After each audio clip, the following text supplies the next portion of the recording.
What's up, everybody? This is Trey Biddy with HawgSports.com, HAWGsports.com. Arkansas with a disappointing 34-31 loss to the LSU Tigers in Baton Rouge at Death Valley. We're going to talk about that game, obviously. We'll go into a lot of detail with it. We'll look ahead a little bit to Texas A&M at 11 o'clock next Saturday. We're going to have Andrew Ellis come on, give us his thoughts about the last game. Of course, Danny West will jump on, give us a little bit of recruiting, probably have some takes on the game as well. All that and more on today's episode of HawgSports Live.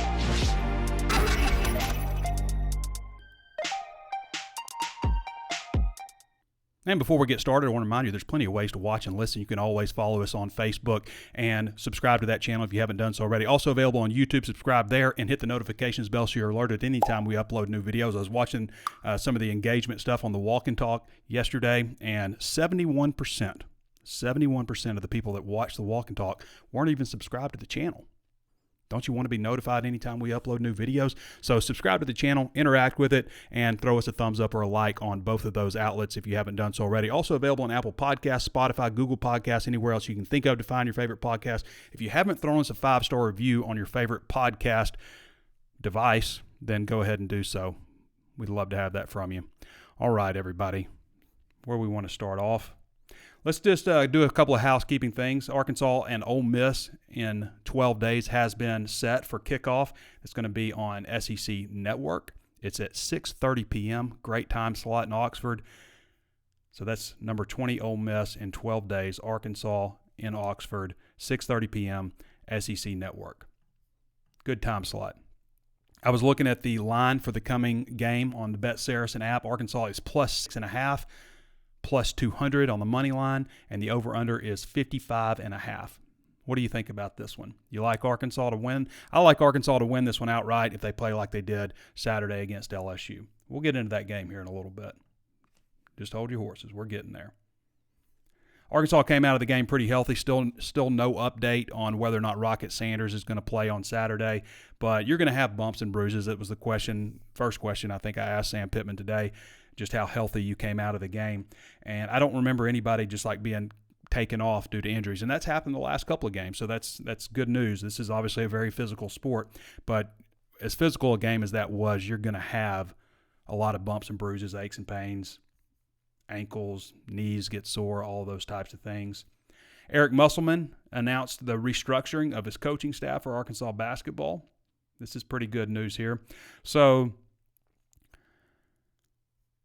this is reflecting the new NCAA rules that went into effect this past July. Under the new legislation, basketball now allows 5 assistant coaches for on-court instruction during practice time. So you've got Todd Lee, Michael Musselman, and Ronnie Brewer will join Keith Smart and Anthony Ruda as assistant coaches. Smart, Ruda, and Musselman will be designated as the off-campus recruiters along with Coach Musselman. Obviously, Ronnie Brewer played a big role with recruiting in the past. I know that Ronnie has always obviously wanted to get into, that side of things, just coaching. So this is good for him. Michael obviously has raised through the ranks from, scout recruiting to assistant basketball director of operations, and now this role. So a steady incline there. Lee brings a lot of experience, 3 decades of experience, including time as a head coach at South Dakota. So those are the 3 new additions for the basketball team. I think that's some quality additions for them. If you want quality internet service, you need to go check out our friends at Ozarks Go. You can reach them at ozarksgo.net/hawg. That's HAWG. You can call them at 479-684-4900. The great thing about that phone number is you're going to talk to somebody local around here. It is a local company. So go check out our friends at ozarksgo.net/HAWG if you're interested in getting better internet service than you have right now, or if you're disappointed, or if you don't have internet service. They offer several different tiers. I've used the Gigabit, which is fantastic. I think that'll work great for most people. It's 1,000 megabits per second, so pretty lightning quick. Now I use the Multigig.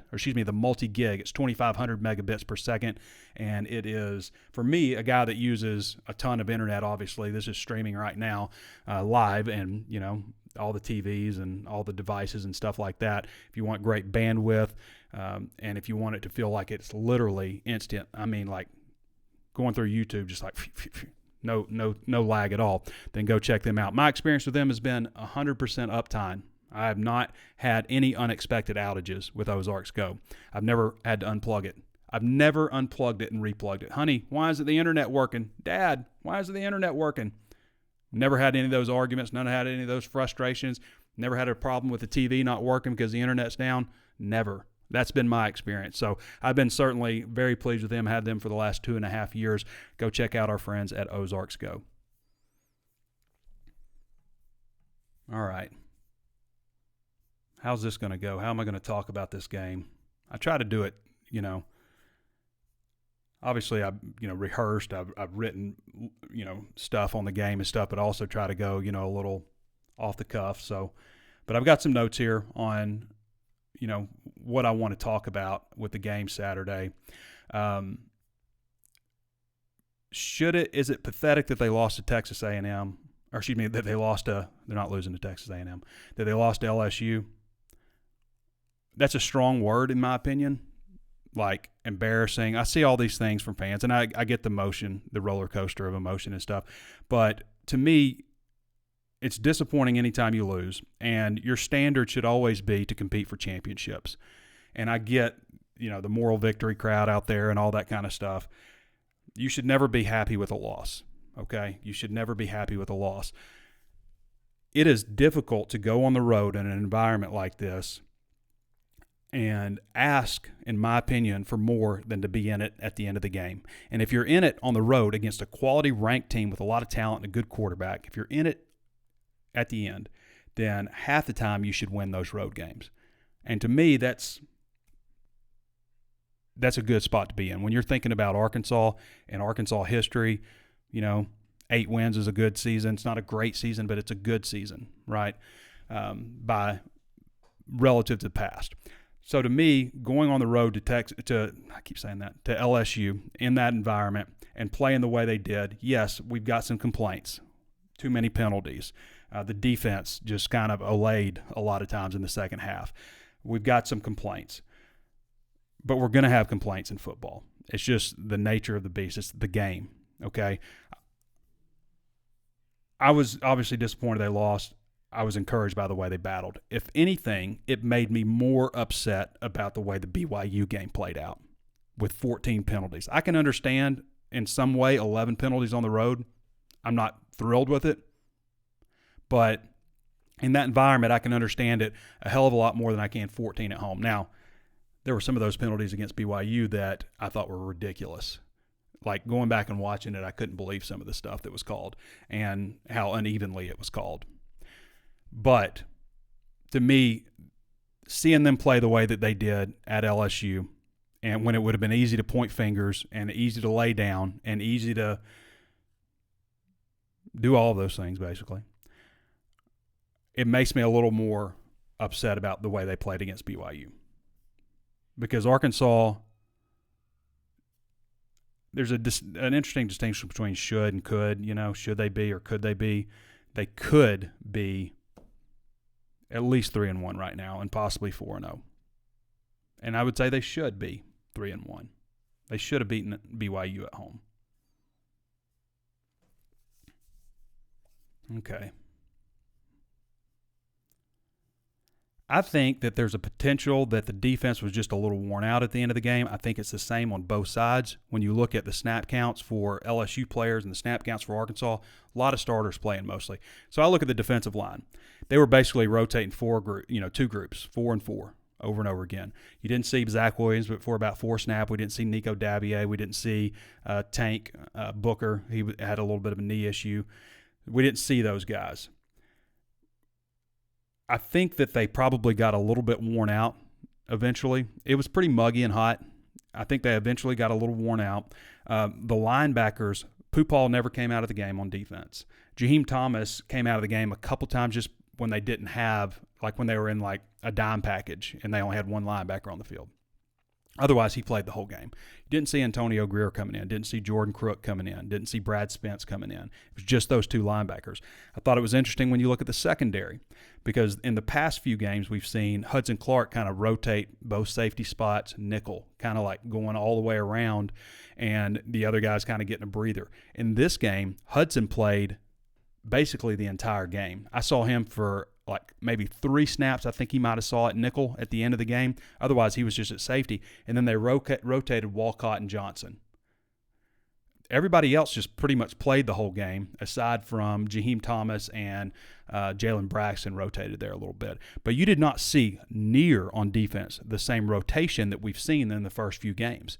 And I think it probably impacted them a little bit. I think it probably impacted LSU a little bit because, as I said in the walk and talk, you've just got 2 teams with sledgehammers just going against a concrete wall. And eventually the wall is going to give a little bit. And that's what we saw. You also have to appreciate that Jalen Daniels is pretty damn good quarterback, and he's got some serious weapons around him. And you're going to give up plays to a team like that. You know, he was throwing some good passes in the first half that weren't connecting. In the second half, he was throwing some great passes. And Arkansas made some great plays in the first half, deflecting a couple deep balls. But they were still taking those shots, but it just wasn't connecting. And then you saw things starting to open up a little bit. But I wonder if they'll go back to maybe looking at a little bit more rotation. But at the same time, when you do that, you risk, putting a younger, more inexperienced player. I think Metcalf got in a little bit too, and we saw them kind of go right at him.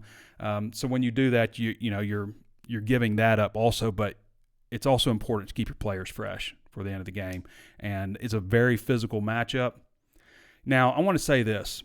This is why I'm not just like devastated that they lost this game and more upset about the BYU game, because you have to understand what you're up against. Like in the past with Arkansas, you've always had, kind of build a team up and, get to a point where you have a solid quarterback, you have some veterans, some experienced players and all that kind of stuff, and some good talent, obviously, some NFL players here and there. And you kind of can make a run at it. You had that year, like this is the year they're going to kind of make a run. That time has changed now with the transfer portal. Arkansas's problem as a program has not been facilities, not been fan support, none of that stuff. It's access to talent. The state does not produce a lot of talent per capita. There's 3 million people in this state. It doesn't produce like near what Mississippi does, which is a similar size state. That's always been the problem. In this new era, in this new landscape, what's changing is NIL and the transfer portal. And you look at how much of an impact transfers are having on this team. Offense, not as significant. You've got 1 offensive lineman, a backup tight end. All 3 wide receivers who started on Saturday were transfers. You look at the defensive side of the ball, and your top 8 guys, let's see, 3 defensive ends and 2 defensive tackles. 5 of your top 8 defensive linemen are transfers. One of your 2 starters at linebacker is a transfer. 4 out of 5 in defensive backs are transfers? 4 out of 5? That's a pretty big impact from the transfer portal. And this is where Arkansas can close the gap, because this is what you're up against with LSU. When LSU has their stuff together, when they've got a coach, when they've got a quarterback, they're going to have the rest of the talent. So there's 11 players from LSU who play wide receiver in the NFL. Okay, 7 of them are active. I think 4 of them, like Jarvis Landry, for example, guys who were studs, are free agents. So you got 7 active wide receivers, 11 total. There's 4 bouncing around trying to find places. And this doesn't include players that are like on practice squads or anything. This is like active NFL roster, 7 of them. Guess where all of them are from? Louisiana. And let's not get into the dozen defensive backs or the 7-8 defensive tackles, Leonard Fournettes of the world, all those players. There are 50 guys from LSU in the NFL right now on active 53-man rosters or on injured reserve. Not including practice squads, none of that stuff. Not on free agents, all that. That's a lot of dudes. And most of them are from Louisiana, which, by the way, produces more NFL talent per capita than any other state in the country. That's what you're competing against, and you have competed against over the years. The landscape's changing a little bit where the transfer portal is going to help Arkansas in this regard, where it's not just every few years. You can actually build a team and go compete if you get your NIL stuff right and you get your culture and everything right. Northwest Arkansas has a lot of great stuff to offer. It's quality of living, facilities, support, all that stuff. And we'll get to support because some of that can be a little toxic too when you have a lot of emotion behind things. And we'll talk about Sam Pittman's and his Twitter account here in a second. But that's what you're up against. typically with LSU. Just saying. There's a lot of dogs down there. I mean, some dudes. And LSU is able to just pluck them right from their home state. They're going to get 9 to 10 easily out of the guys that they offer there. And I think it's interesting, too, when we look at Arkansas's rosters. There's one guy from Louisiana there. Devin Manuel was like 400 pounds. They probably didn't want to mess with, like, is this guy going to trim the weight? And if he does, is he going to be good? And Arkansas took that risk. I think it's going to pay off. I think Manuel has as much talent as anybody. There's a couple of plays where he, got beat. But for the most part, I thought he played really well in his first extensive action, played about 75% of the snaps. But when you look at recent guys that Arkansas has gotten out of Louisiana, it's not like they've just gotten a bunch of studs. They haven't. A lot of times what you saw in the past was they get a guy from Louisiana who wasn't offered by LSU as a quality player, because there are quality players there, and they play out of their mind against LSU. But Arkansas had a couple of guys. Nudie McLaughlin not from Louisiana. He's from Texas, and so is Landon Jackson. So anyway, I mean, put it in perspective a little bit. Look at Arkansas in the NFL. There's half as many NFL players at Arkansas. There are 6 guys total who played at Arkansas who are from the state of Arkansas in the NFL right now. And McTelvin Agim, if you ask him, he'd tell you he's from Texas, even though he played at Hope, but he'd tell you he's at Texas. I think McTelvin's on the practice squad right now, actually, so I guess that wouldn't even count. So, again, I'm talking about 5 Arkansas players in the NFL right now. There are 11 LSU wide receivers, 7 of them active right now, and they're all from Louisiana. Just at wide receiver. So when you go down there to Baton Rouge and play like they did, it shouldn't be like, this is pathetic, this is embarrassing. Okay? I mean, people who have that attitude, I get the roller coaster ride of emotion, but it's not that. It's just not. Okay? They went down there and competed and battled. They gave themselves a shot. People are complaining about Sam Pittman's clock management at the end of the game. How was he supposed to manage the clock? The last 5 minutes of the game, he didn't have the ball. That's on him. I get you can complain about the timeout management stuff. It'd been nice to have those timeouts, but I've seen people like terrible clock management by Sam Pittman. What are you talking about? I also don't agree totally with Brian Kelly's stance that they wouldn't have let him score. I think Arkansas should have let him try to score. He said at the end of the game they weren't going to try to get in the end zone. I thought I think the last running play where they ran up the right side, just like inside, that's probably zone. I thought he was trying to score. It looked like he was trying to drag his feet. And what's wrong with like grabbing him and carrying him into the end zone? I know it's difficult to say to your defense, let him score. I think they should probably, when they tried to run the ball, just carry the guy into the end zone. There's nothing, I don't think there's a rule against that. Is that something you practice? Carrying the other team into the end zone? Anyway, I just want you to have a little perspective, but also understand that the landscape is changing. Arkansas has some dudes also, and it's because of the transfer portal. And then I want to ask you, what does this team look like without the transfer portal? When I just talked about that defense, what does it look like without the transfer portal? You have to embrace it.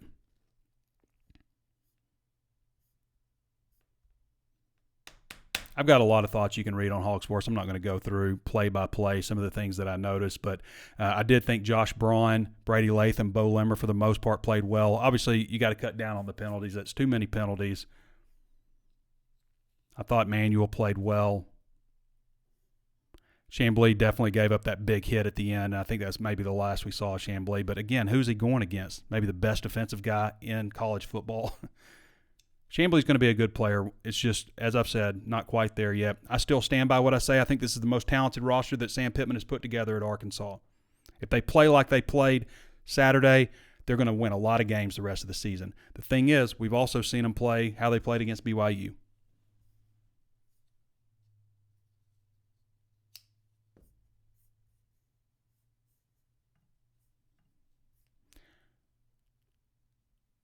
I want to get to Sam Pittman now because, as many of you know, he deleted his Twitter account.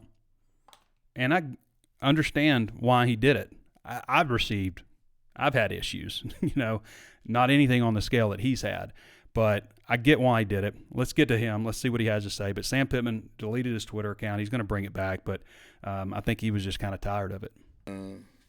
when you're a public figure, I think everybody thinks it's okay to bash public figures, people. That'd be musicians, coaches, whatever it may be. And I'll be honest with you, I just got sick of it. And so I decided to. Now, my friend over here has told me I need to bring it back. Well, the only reason I had it in the first place is he's so mad at me right now. That the only reason I had it in the first place is for recruiting. And I'm told it would do well for the university if I'd bring it back. I do not believe that you can hide behind a phone and address people as personally as what people do. I don't think it's fair. I don't think it's right. And I don't think it's right for the kids. I mean, I'm a counselor last week for my punter, for some O-linemen, for this. And that's, to me, that's not what it is for a bunch of people that's hiding to talk about you. And if you want to ask me a question, but everybody knows I'm fat, and everybody knows I got a big chest and all that. To do that, who does that make feel better? Who does that make it's not right? And I'm not, people say, well, you make a lot of money. It ain't got nothing to do with people bashing you personally now. And you can talk about my coaching all you want and this, that, and other, but going attacking me and guys on the team, it's not right. I'll never feel like it's right, and that is with musicians. That is with any. You can't, as a coach, you can't have a political affiliation. You can't have a religious affiliation. You can't do anything, okay? But you can take it. Well, I got tired of taking it. I closed my Twitter account. So it looks like I'm gonna fire it back up, but that's how I feel about it, and all that's gonna do is get some more people bashing me. So go right ahead, because I don't have Twitter. Now, it's one thing to criticize. I get it. And, even in my comments, I go at people back and forth and stuff. We have arguments. I'll say something and they'll come back and then I'll respond. And they're like, why are you being so defensive? I'm like, I'm not. I'm just arguing my point. Just having an argument back and forth. But when things get like personal, like when you start calling people, names and stuff like that, and, I get it, toughen up, whatever. It's a little different. And there are people out there that like, it amazes, this blows my mind. There are people like going after KJ Jefferson. Like, you have no idea. If you're going after KJ Jefferson, you have no idea. Your football knowledge is nothing. Like, you know how hard it is to get a competent quarterback? Like, how difficult that is to get a guy like KJ Jefferson on your roster? That's why we have KJ Jefferson right here, right now, this graduate hat on. I mean, it blows my mind that people are like would come down on KJ Jefferson or send him stuff. Just ridiculous. But I totally get what Sam Pittman's saying. I deal with stuff like that, not on the same level. Here's a great example. So I get back at my hotel 1:30 or something Saturday night after the game, and I open my computer up, and it comes up on Facebook, and I've got this little message from this guy, and he says something like, how come you won't go after Sam Pittman in year 4 like you went after Chad Morris in year 2? First of all, like, if you think these are the same things, I don't even know how to help you. Like, the fact that somebody thinks that the Chad Morris regime in year 2, when you can see the whole thing is crumbling, the players hate him, the coaches hate each other, the players hate each other. I mean, like, the idea that you would compare those two things show you have no idea what you're talking about. Like, you are so lost. There's no saving you. Like, that lost. And then the word after he does that, after he posts that to me, I'm not going to say what the word is, but it starts with a P. And in my day growing up, back before there was social media and all that stuff, it's the kind of word that if you said to another man, you had to be prepared for the physical consequences that could be coming. That kind of word. And that's a problem with social media, is people think they can say whatever. Now, dudes who can back it up, they don't talk like that on social media. They just don't. And I click on this dude's profile, and it's exactly what you think. Narrow shoulders, thin, small, twerp. 25 years old. Not that there's not some dudes that are 25 years old. There's just a lot of people in that generation group who raised up on social media and don't understand. I don't want to say they weren't raised right, but anyway, you can imagine what this dude looked like. So I was obviously not happy. I mean, not happy at all, and wanted to reach through my computer. But anyway, I try to be understanding of the roller coaster that you're going on. It's understanding that allows people like me to tolerate a person such as that, as Ferris Bueller says. But, man, I can understand what Sam Pittman, he goes on social media and he sees all that stuff, and he's right. He's right. This guy's acting like a petulant child, and he's like, answer the question to me.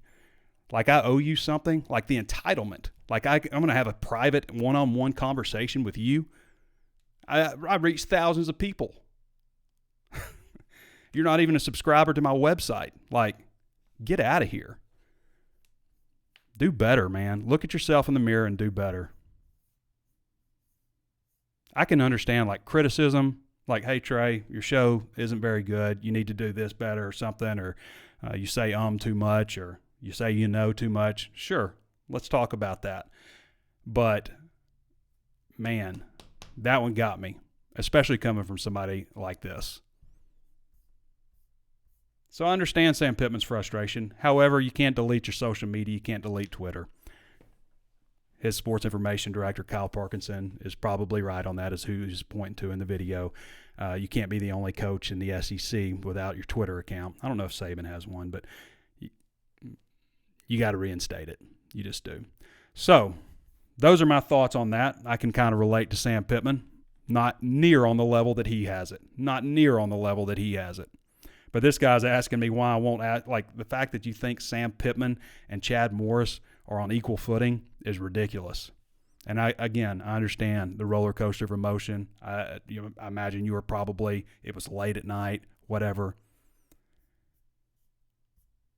Don't come at me again. This is somebody I blocked before. He's like, you blocked me after the Texas A&M game trying to silence. I don't even know who you are. I don't remember blocking you.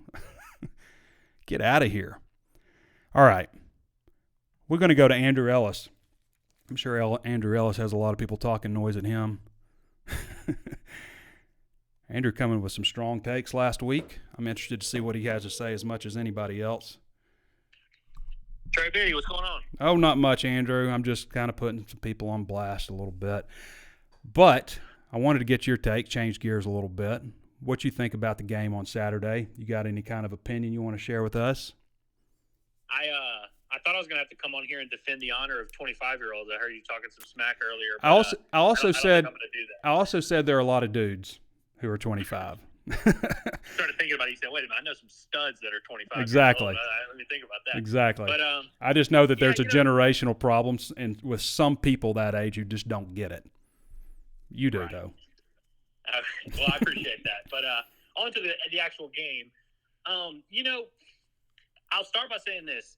There was a thought coming into the game where I was really interested to just see what Arkansas's vibes, energy, all that was like, because when you come off a game like the BYU game, it's very possible that you have a little bit of that letting go of the rope, losing the team, all those things that we talk about right before coaches get fired. Right. You start looking for those signs. I don't see any of those signs. Yeah. I really don't. We can talk about the game, and there's criticisms that we can get into, and we will. But the first thing that jumped out was like, this team isn't done. This team isn't checked out. Like everyone's fully pulling on their end of the rope. And that was one good thing to see if you're looking for positives from this performance. And there were plenty of those. And I thought that the way they fought and the way that they came out says a lot about how they feel about Sam Pittman. And I thought that was really good to see. And that's one thing that Pittman has shown over the last few years is, when he really needs to, it seems like he can get these guys to play hard for him. But that's not the only criteria we're looking for here. Right. And so when I look at the game overall, I'm struggling to find what my big takeaway is supposed to be, because it's like, yeah, you almost beat LSU in Baton Rouge. You almost did something really cool, and probably should have done something really cool and showed that you're capable of it. but you still didn't do it, you know? So it's like, I don't know how much credit I'm willing to give up here. You know, I think that, you know, we talked about it last week. I thought this LSU matchup was a pretty winnable one just from a talent standpoint. I don't think LSU's got overwhelming talent that Arkansas can't keep up with. I thought matchup-wise, it was one that they could have some success in, and they did, probably even more than I thought. But I felt like they caught LSU. They caught a vulnerable LSU team who played horrible in the first half. I mean, Jaden Daniels was missing passes left and right, and once he stopped missing those passes, they pretty much didn't get a – and when I say pretty much didn't get a stop, they literally did not get a stop after – once Jaden Daniels decided to stop missing wide-open receivers, Arkansas didn't get LSU off the field. Yeah. And so that's still a huge concern and really something that we hadn't seen to this point. So I was surprised by how poorly things went defensively. But offensively, I saw a lot of positive signs. I think the offensive line took a nice step forward. It was really good to see Devin Manuel get back in the mix in his home state. So that was all encouraging. But at the end of the day, it's like I just feel like there were so many missed opportunities, the penalties we can talk about all day, the false starts in particular. I mean, they only had one false start in the first half, but it might have been the biggest play of the game when you're at the half-yard line and you get a false start right there. I mean, that's a huge – I mean, when you lose the game by 3 points and you give up 4 right there, that's a huge moment in the game. And so there's still so many little things that keep kind of adding up. And none of these little things by themselves are a huge deal, but there's just so many trends that seem to keep popping up. And so I'm not fully, you know, jumping for joy after this type of performance. I thought it was a nice step in the right direction, but I also felt like it was a huge missed opportunity at the same time. And so I'm a little bit – you know, struggling to find a definitive take on this game. Like, I don't know what I'm supposed to take away exactly other than Arkansas almost did something pretty cool. Yeah, I think I agree with you in a lot of ways there, Andrew. There's no question that the team is fighting, and that's over half of the battle right there. We do have some concerns, obviously, because this is yet another close loss. They've lost several close games in a row, not including the bowl game, I guess, but in the regular season they've lost several close games in a row. The bowl game shouldn't have been close. That was ridiculous how that played out. But I think you make a lot of good points there. Does it surprise you to see so many people like having angst against like KJ Jefferson? I mean, like how rare it is to have a guy like that, and for people to like be like, I'm ready for him to move on, ready to see Criswell. Absolutely. And I mean, I texted our HawgSports group message Saturday because I was just sitting there watching football games, flipping back and forth, whether it was games I was watching for fun or just games I had some action on or whatever. And I'm just watching all these quarterbacks. I'm like, man, college football, you know, there's some good quarterbacks in college football this year, good older guys around the country. Pretty much every conference has 2 or 3 legit NFL draft prospects. But, man, there's a lot of bad quarterbacks in college football. Like, the quarterback play in college football is just – it's hard to be good week in and week out at this level and to really have a legit passing offense that shows up week in and week out. And I think that's part of it is just it's hard to find true quality quarterbacks you can count on, but it's just a different level. And so these, you know, like I love when people say stuff when they're like, well, can KJ go through multiple progressions and can he find all this stuff? And I'm like, you think how many quarterbacks in college do you think are really doing that? Like 7, maybe? You know, there's really not that many quarterbacks that teams are just putting their full faith in to go out there and just run the offense. A lot of them are pretty much being told exactly what to do before every snap, and even then they don't look great. So it is. I think the fans that are displeased with KJ just simply aren't paying attention to college football and don't realize how high up he is on, you know, in that echelon. And all my LSU buddies, I mean, we were texting all week leading up to it, and you know, even after the game, and they're perfectly fine if they never have to see KJ Jefferson again. They certainly aren't excited about having to play against him. And so I think it's pretty crazy and just a little tone deaf for Arkansas fans to be expressing displeasure with KJ. And I'm not saying you can't critique the guy. I'm not saying he's perfect, but I mean, if you're not happy with how KJ Jefferson is performing as a collegiate quarterback, you're just probably not going to be happy with 99% of quarterbacks you see. Right. I mean, people expect perfection. Like that's one thing I always go into a game thing is like, not expecting perfection. I'm just thinking battle makes, you know, manage the clock well, all those kinds of things. Did this game not make you a little more disappointed though with how the BYU game played out, given now that you can see how they can play, even with the mistakes and the penalties and things they had like that, just the way they performed against BYU? Oh, 100%. And honestly, I felt like this performance Saturday was almost vindication for how annoyed some of us were after the BYU game. Because it's like, we could all tell that they underachieved in that game. But if you come out and lose 42-3 against LSU, then it's like, okay, maybe they didn't underachieve that much. But now it's like we can officially call it what it is. Like they just laid an egg against BYU. And I mean, you know, they had their good moments here and there, but it just seemed like a game that they weren't able to put together for 4 quarters, and they still didn't do that against LSU, but there was a lot different feel. It seemed like a different team to me. And, the fact that they were able to run the ball with more success at times in this LSU game, and shout out to Rashad Dubinion. I mean, I thought he was awesome. And the fact that they were able to do so many things that they did offensively against LSU, like getting Luke Has going and really making him a huge factor in the game, it just makes me wonder, I'm like, why wasn't this happening against BYU? But, it is what it is, and we don't need to keep rehashing that game. But I agree 100% that in this game, because, you think about it, we're maybe – if you take 5 plays of the last 2 weeks and you flip them one way or the other, there's a world in which Arkansas is cruising. They're 4-0. They're ranked in the top 10, and it's like, man, Arkansas has kind of established themselves as a real threat here in the West. And not only are we not in that world, we're not even really that close. And so I think that it's really frustrating when you look at the big picture from that perspective. Andrew Ellis joining us. You can follow him at Andrew Ellis 24/7. Why have you not followed Andrew Ellis? I mean, like, you've heard him on here a few times, several times now. Great takes, and you're not following him on Twitter. You need to go follow Andrew Ellis 24/7 on Twitter. Andrew, what do you think is going to happen this week? I mean, this team is kind of bipolar, I guess.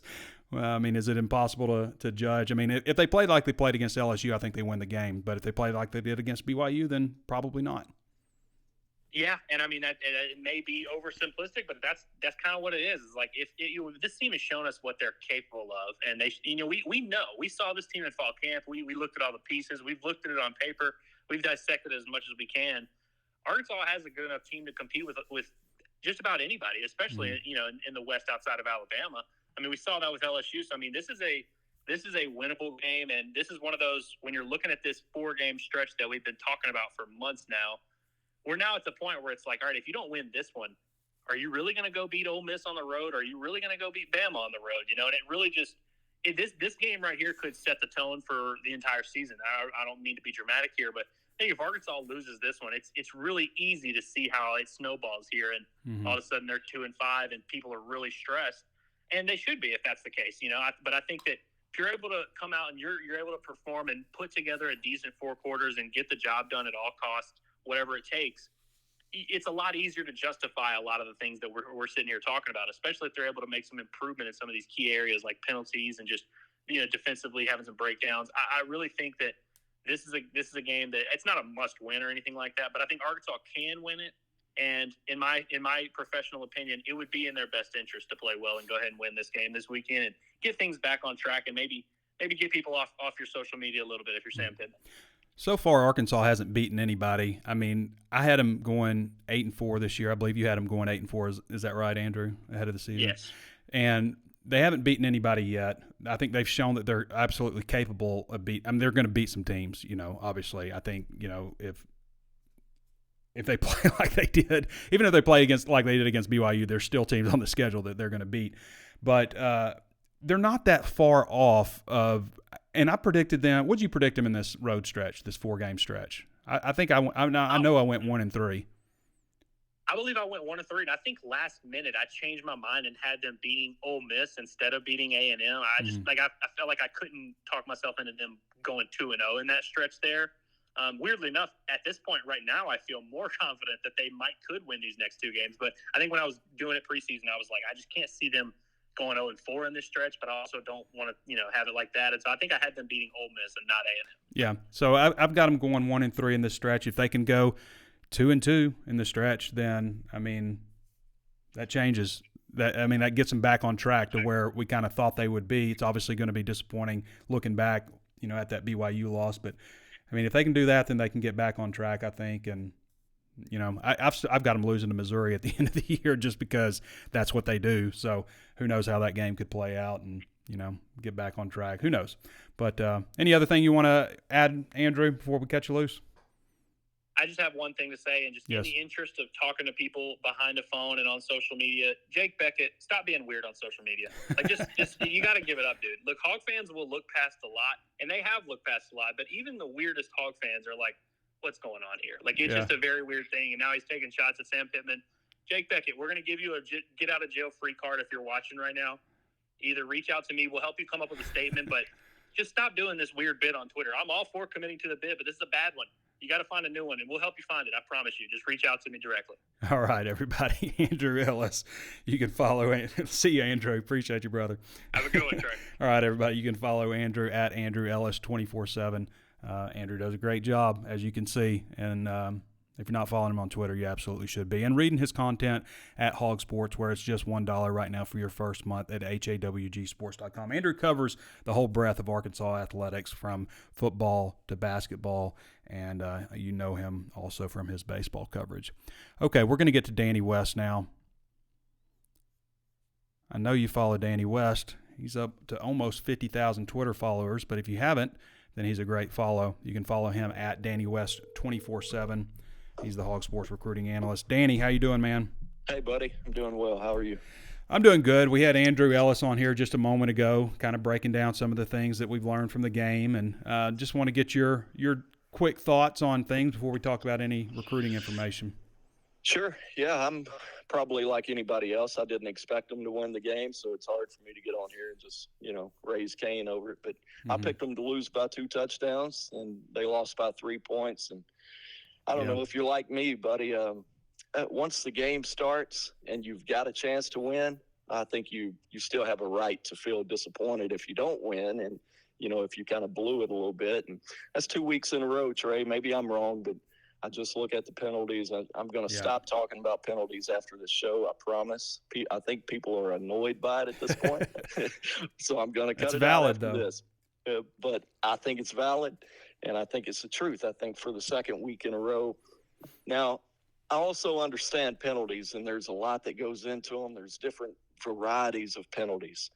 But when they're self-inflicted, and as often as Arkansas are self-inflicted, and when they're taking points literally off the board, I kind of have to talk about it because they're losing games as a result of them. Yeah, they just are. I mean, the numbers are a problem. I'll shut up about it, but hey, I said on here last week, Trey, we're going to find out what kind of team they got in the first half against LSU, and that's a really, really positive because they came to fight, and that's the KJ Jefferson I think we all want to see. I like seeing him run over safeties and linebackers, and that's what you got. So, it's just tough for me to sit here and kill them after a game like that, but oh boy, this one coming up this week, it almost starts to feel like a must win. Now it's not, because you still have more games after that, but I'm with you on the big what if this week. If they go down and play as well as they did at LSU, I think they're going to beat Texas A&M. And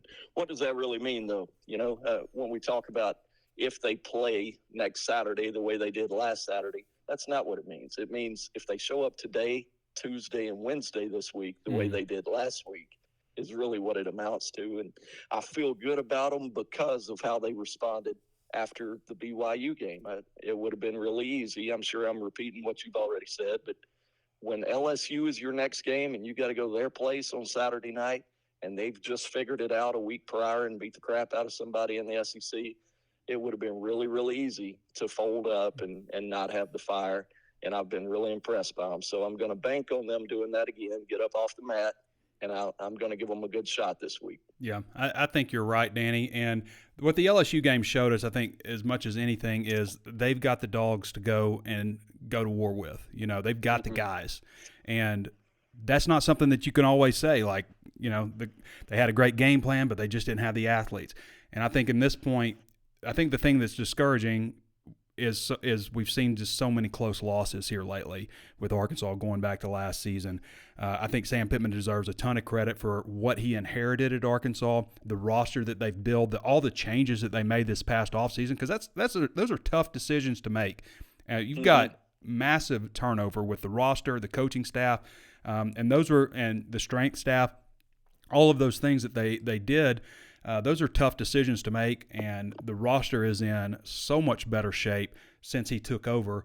Now, the question that people have is, the management with the clock, and that wasn't necessarily an issue in this one. It was more timeouts, but some of the coaching decisions here and there are the questions that people will bring up. But I still, again, to go to LSU when they have a quarterback, when they have a coaching staff, that they're going to have the talent, and they've got a bunch of momentum coming from that last game, as you mentioned. To be in the game at the end, I think says a lot about this team, and that's we can talk about the penalties and all that stuff, but you're going to have issues in every game. Things are going to, there's going to be problems. There's going to be unlucky times.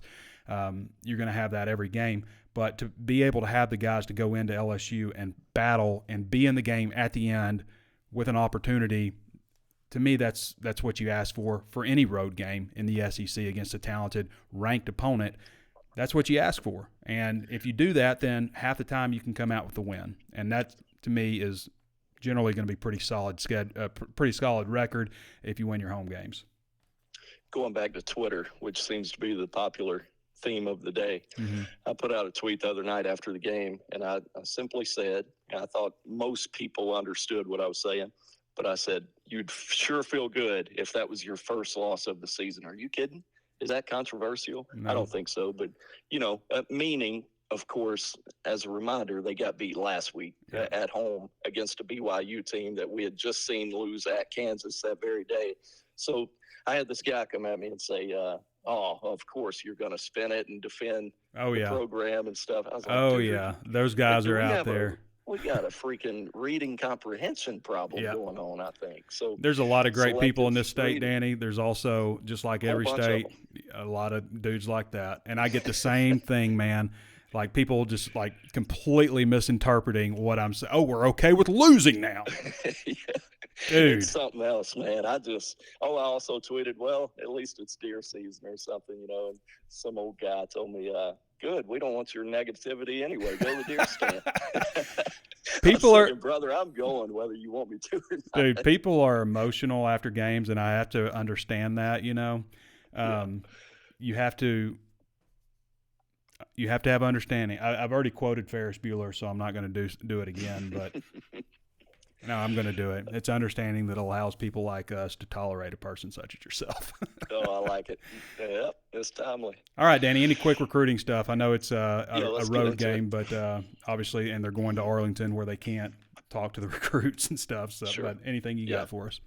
Not a whole heck of a lot. Honestly, I put out a big red board this morning, just kind of updating statistics. We've kind of reached that 4 or 5 game point for a lot of the kids who are committed, and just wanted to briefly hit on a couple that stood out to me, if that's all right. But KJ Jackson, your quarterback commitment for 2024 out of Alabama, St. James High School, starting off pretty good there. He's 41 of 75, not just through the roof. It's about 55% completion, but he's got 954 passing yards, 15 touchdowns, only 1 pick. So that's a pretty good stat line. Also rushed 40 times for 132 yards and 4 more touchdowns. He's got his team in a 4-1 spot through 5 games. Jaden Baugh, you know how I feel about Jaden.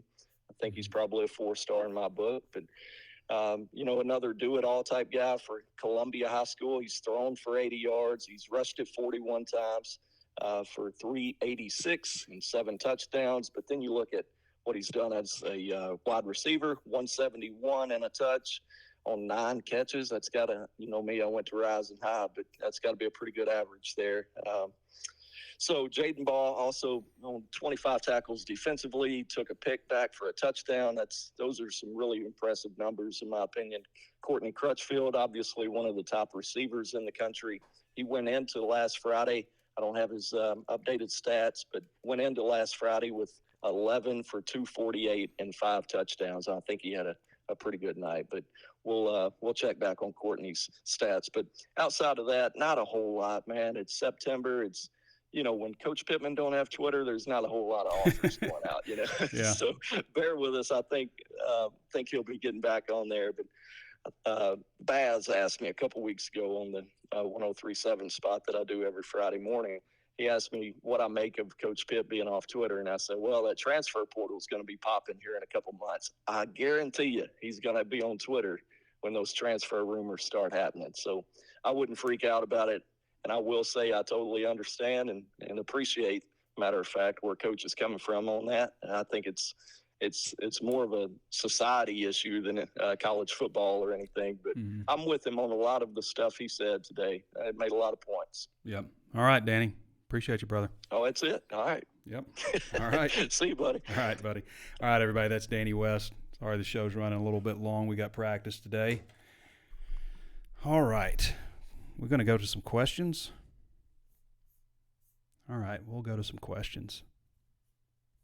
If you've got questions about your internet service, then you should check out Ozarks Go. You can reach our friends at Ozarks Go at 479-684-4900 or reach them at ozarksgo.net/hawg. That's HAWG. Offer several different tiers of internet. They're local. You're not going to sacrifice anything local. As I've said before, I've had these guys 2.5 years. I've never replugged and unplugged my router. Never said what's going on with the internet. It's always just worked. It's fast. It's reliable. They're not going to jack your rate up next year. They're not going to get you in on this low rate and then just jack you up. And like before you know it, you're just paying this absurd amount of money for your internet service. And then you call them and say, hey, I want to cancel. And they say, well, we can drop your rate by $40 or something. Well, why didn't you just do it before? You're not going to run into those issues. You're going to pay the same this year as you pay next year with Ozarks Go. Call our friends at Ozarks Go at 479-684-4900. Trey Biddy stamp of approval for these guys at Ozarks Go. Questions. Let's see what we got here. Wes Oren says it's a train wreck without the portal. Probably so. Why is it a train wreck without the portal? Like we talk about year 4 with Sam Pittman. Is it fully year 4 with Sam Pittman? Think about 2020. You had a quick turnaround. Well, you start off in 2019, and you got 2 weeks to recruit for the class of 2020 because of the early period and everything. You got coaches to hire and all this stuff. So you got 2 weeks, and then you got the late period. You guys know that there are 2 players on this roster from that 2020 recruiting class, guys that should be like redshirt juniors and seniors. Redshirt juniors. Is that right? Yeah. Redshirt juniors and seniors. 2 players. The next year, you weren't able, all the COVID stuff happened, so there was no face-to-face recruiting. They had some misses in recruiting, and, I mean, that hurt them a lot. Like Sam Pittman's ability to get out in front of recruits and talk to them. You couldn't have recruits on campus. You couldn't go visit them. You're just recruiting off film and stuff and hearsay. So in a lot of ways, when you talk about that, is it really year 4 for Sam Pittman? And also, where would they be without the transfer portal? Where would they be without that 5th year of eligibility? Because that really helped them a lot in 2021, having those guys being able to come back, the 6th year of eligibility, having those guys being able to come back, and now with the transfer portal. I mean, I've already listed off all the guys that are making an impact. It's a good point, Wes. David Hazlitt says, without the transfer portal, it would be Chad Morris 2.0. I don't know about quite that. I mean, these guys who would have been with Pittman, I think maybe still would have fought for him, but you also had a lot of issues with the locker room too. That's another good point. Would it be Chad Morris 2.0? That's hard for me to put those guys on the same plane because the players just kind of quit on Chad Morris. Like they just quit on him. And John Chavis was just done. I don't even know why he was trying to coach. Like the fact that he was even out there was ridiculous. Mike Cameron says nothing like losing a heartbreaker to A&M in Baton Rouge. Yeah, I made that mistake at the top of the show. LSU is a rival, says Taryn Henry. That's why they played inspired. Yeah. I would say that everybody left aside from FIU is also a rival. So hopefully they'll get that same energy. Justin Williams said, to be honest, we probably have the worst fans in America. That's not true. And America, and some of the stuff I read is ridiculous. And what's more crazy is the season hasn't even started, and they all saying 6-6, 5-7, 7-5, and then something goes wrong. Yeah, I agree with you. Arkansas doesn't have – I know where you're coming from, Justin, but Arkansas doesn't have the worst fans in America. There's a lot of other fan bases that have the same kind of stuff going on with just fans that just don't get it. Football is a very emotional sport. It just is. I mean, 1 minute you're, as I've said, you're cheering like it's always going to be this way, and the next minute your guts are wrenched out, you know. It's just the nature of the sport. But here we are. It's a quarter of the way through the season. There's only 12 games. You don't get a lot of football. And to just be like, just the venom and the hate, it's like, do you even really enjoy this? Or you just feel like, it's kind of like I said last week, you can't divorce the Hogs, so you're just in this toxic relationship with Arkansas and there's nothing you can do about it. I understand both of those things. I mean, I get it.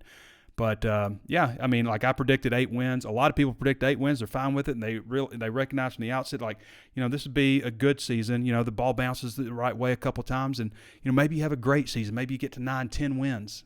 10 wins by Arkansas standards would be a great season. It hasn't happened a lot, especially lately. So, but when you're in it and you lose a game that you even predicted them to lose, even though they're like 17.5-point underdog going into the game, I'm not saying anybody should be happy with being a 7.5-point underdog, but it's pathetic. It's embarrassing.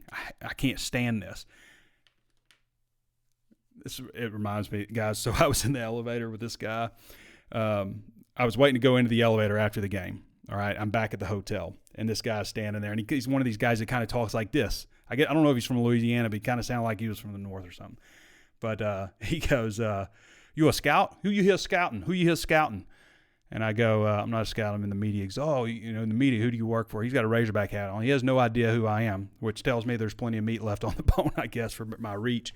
But anyway, he gets on there. He goes, these Razorbacks are going to give me a heart attack. I don't even know why. They're killing me.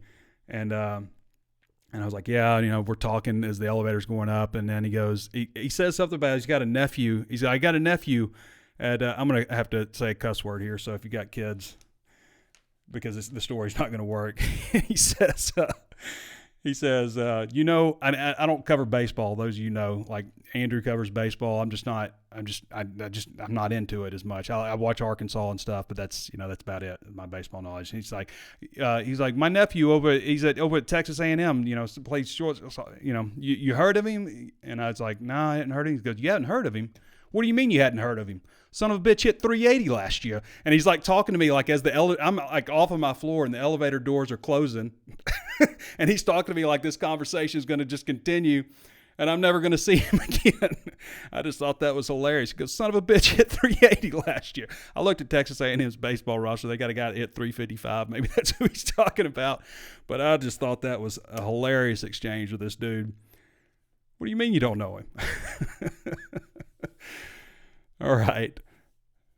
Taryn Henry says, Taryn, I don't know if I've seen you on here before. You're asking a lot of questions. If Sam can't take the heat, get out of the kitchen. I don't think it's about that. I mean, like I say, I get in arguments, back and forth discussions, I call them, and people always end up saying, like, why are you getting so defensive? Like, why are you treating me like this? I'm like, I'm just having a conversation back with you, And I don't think that's what the thing is. I think it's, when you're saying some of the things that people are saying about Sam, it's unwarranted, and he didn't have to put up with it if he doesn't want to. I mean, he doesn't. I would say just ignore social media, but I mean, I'm sure his wife sees that stuff, I mean, I get that side of it. My wife sees stuff that, people say about me or my family, my sisters and stuff. One sister told me, she was in the stands and somebody said something. She's like, yeah, my brother's in the media. This is Arkansas. My brother's in the media or something. Who is it, Trey? I was like, oh yeah. A lot of people don't agree with what he says. He can be kind of like this. And she was just like, she was more like astounded that somebody would care that much about what I had to say, regardless that they disagreed totally with me. Mason Allen Rigby say, hey, Trey, is Coach Kennedy still doing all the development with the offensive line, or is Coach Pittman getting the trenches to work with these boys? I haven't seen anything different with what they're doing in practice. Nothing's changed really, as far as I can tell, as far as who's where. Cody Lewis says, do we not know how to run quarterback sneak? It's 3rd and a half yard for a touchdown. They're terrible at the goal line. I mean, I have no confidence in them in a short yardage situation. I kind of made a joke when they were going for 2. Was it 2? No, when they were at the goal line. No, I think it was 2. Like, they jumped off sides, and I was just like, well, that's smart. Get away from the goal line, because they've been so terrible, whether it's just not getting a push, whether it's lining up in shotgun. I do like that they're in the dead tee, now that I like that. I think that, especially Dominic Johnson, but they're just not a very good goal line team. They're just not. And it's a jumping off sides. Cole Trim says, let's just start slapping bitches straight. Zachary Beeler says, I don't condone violence. Zachary Beeler says, some of our fans are the worst in the country. Some. It's an important distinction, because Arkansas has some of the greatest fans you will ever meet. Great people that are Razorback fans. There's just a fringe group out there that just can't take it. They can't handle it. I get being upset, but get a hold of yourself. Taryn Henry says, well, he wasn't lying. You don't criticize Coach Pittman. Sam can't take constructive criticism. That's not what it is, Taryn. I mean, you're not listening. You're just not listening. It's not about constructive criticism. It's about somebody saying he's got breasts or, calling him all kinds of, just you're fat, like just being mean, just being mean. Like, you can criticize Sam Pittman all you want and he can take it. But, like, some of the stuff people are doing, like making, it's just – and, Sam Pittman's been here for 4 years, and I didn't hear that talk, and you don't perform the way people think, and then it's I can't even say some of the stuff that people have said about him. I've seen it. I know some people are saying that about me. I'd get ticked off. I got kicked off about that kid just saying one word to me. Just one word, because I know he'd never say it to my face. If you're watching. Cody Lewis says, also, I was at the game. Did you see LSU with the taunting as much as I did? I'm not upset with a little taunting here and there. I thought that Nudie McLaughlin shoved a guy also late. I'm not getting on the refs for losing this game. I don't think that was the reason. Now, the BYU game, I'm not excusing the way Arkansas played, or they still had too many penalties, but there were some BS penalties in that game. There just were, and I think if a couple of them don't go against Arkansas, then they win the game. But I'm not going to sit here and say the refs are the reason Arkansas lost BYU.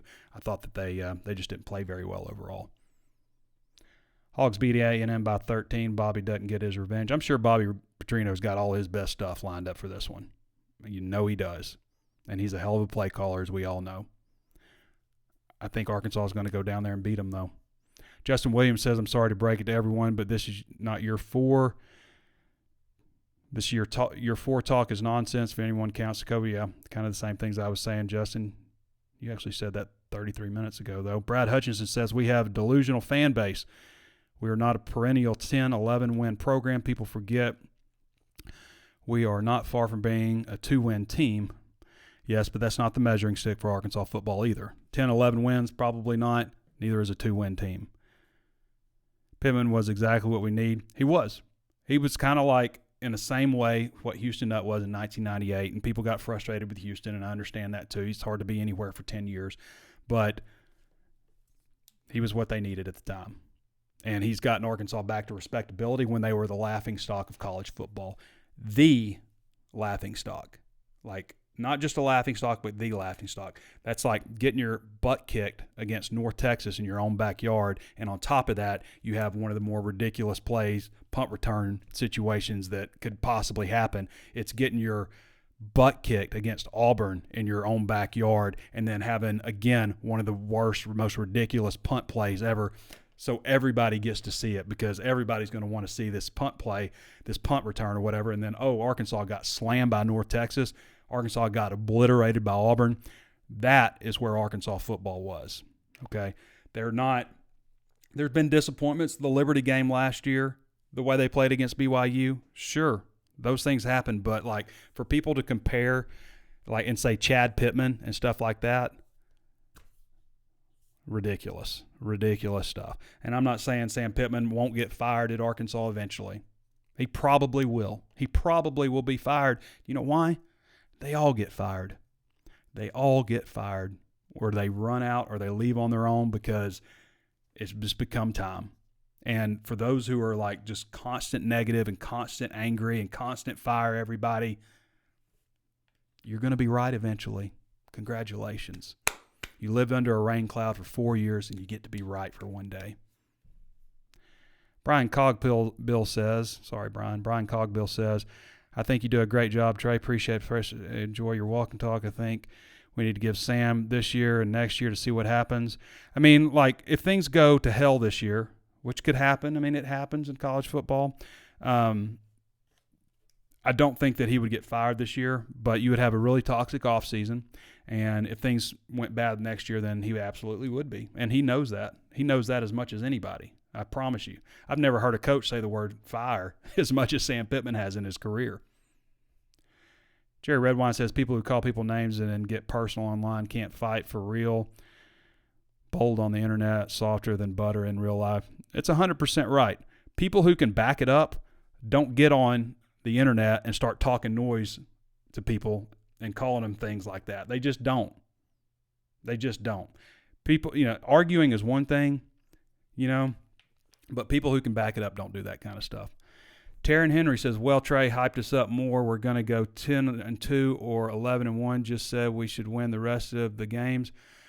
I did not. Like, Taryn, I think you're one of these guys. Like, I haven't seen you on here before, but show me where I said 10-2 or 11-1, because I literally just said I picked them to win 8 games, and I think it's still possible if some things go their way. But you don't hear that. You just hear what you want to hear. Listen. Don't just hear me, but listen. Kai Coswell says, I picked Arkansas 7, maybe 8 wins, so I'm sticking to that. I don't think you're probably going to be wrong when it's all said and done, 7 or 8. I think that they're a better team than 7 wins, so it goes back to that BYU game for me. Justin Williams says, exactly, man, what the transfer portal NIL playoff coming. Arkansas can make the playoffs time to time. We're recruiting way better and have some good. Arkansas is recruiting better. They have 4 top 100 players. They've never had more than 1 in this recruiting class right now.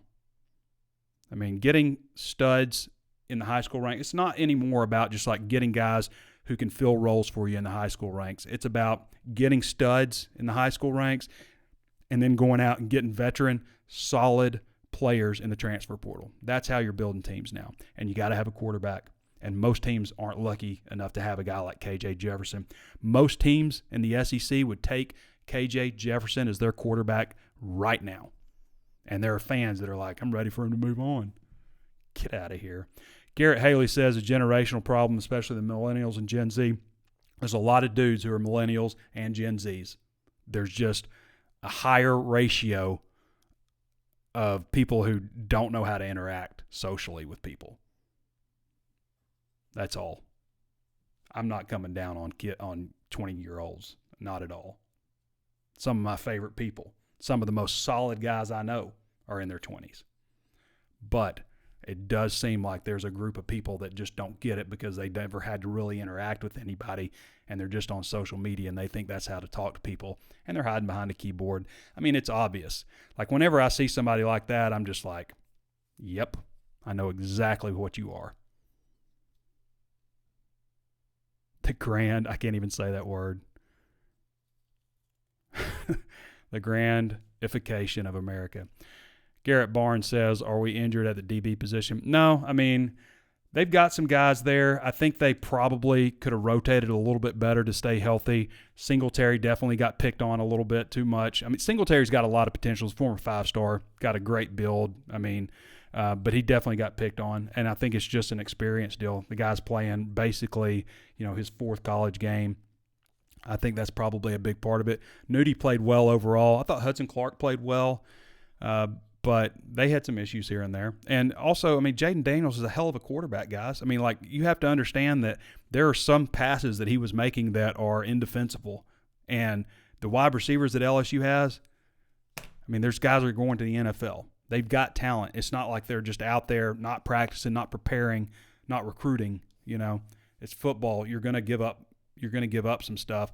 And Jaden Daniels has found his groove. I mean, he's playing as well as any quarterback in the country right now. The last few games. I mean, they hung 70-something on poor Grambling State. They beat the tar out of Mississippi State in Starkville. I mean, they smacked them around like they weren't even there. Mississippi State's got some problems. They're starting over. They got a lot to overcome at Mississippi State. I feel sorry for them, actually. I mean, I know people are like, I don't feel sorry for them. But I mean, with the situation with Mike Leach, the situation they're left in, hiring Arnett, who, let's see how long he's there, changing things so much on offense for the system that they didn't recruit to. I mean, I feel bad for the situation they're in. Brad Hodges says, I'm a bit late with this, and it's obvious and probably said, but got to stop at the false start penalties. No question the penalties are an issue. Justin Williams says it is a must-win. Running game looked better. We averaged 6.9 yards per rush. You kind of poo-pooed my comment last week when I suggested KJ. No, I agree that he needs to run more. I don't think I disagree. No, not too much, but I think KJ, when he takes a little bit of a lick, then he gets going a little bit.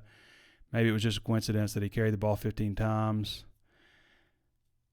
At least we're winners at life, says Chris Hennick. We are. We're all winning at life. Andrew is hilarious, man, says Garrett Barnes. Yeah, Andrew's funny. We're going to do more stuff with Andrew. You're going to see a lot more, hear a lot more from him, I should say.